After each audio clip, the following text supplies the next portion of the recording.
This cop stalker got away with murdering her romantic rival for decades, and she might be released on parole. In 1986, newlywed Sherry Rasmussen was found murdered in her home. The house was a wreck and Sherry had been beaten and shot. Chillingly, the killer had left a bite mark on her arm.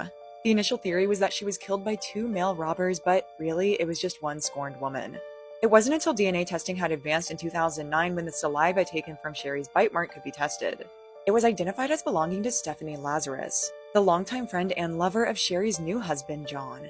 According to John, the two had been intimate around 24 times, with the last being after he got engaged because he wanted to give Stephanie closure.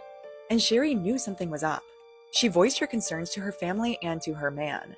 He assured her that despite the fact that he was still in contact with Stephanie and she would just randomly drop by their house for small things, nothing was going on. But Sherry questioned if their relationship was really over and if Stephanie was stalking her.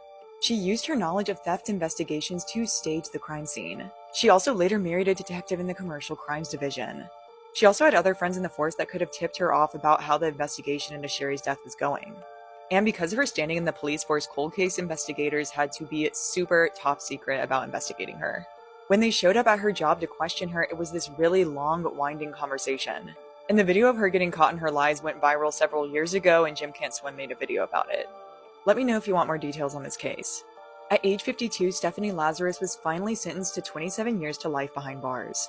She concealed her guilt for over 20 years and only admitted to Sherry's murder once she realized that she would have to do so in order to qualify for parole. This past November, the court decided that she was suitable for release. But Sherry's loved ones have been very vocal about what Stephanie took from them. Even John, who was the motivation behind the murder, came to the parole hearing to tell them that Stephanie was a master of deception. But she's very remorseful, according to her fellow prisoners. It said she works with education programs and has even comforted dying prisoners. But how do we know she doesn't just like being around death? And despite the efforts of justice reform advocates, the state of California has revoked plans to release her.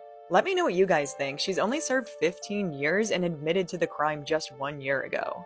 And she got away with it for 23 years, which is almost the entire lifetime that Sherry was afforded.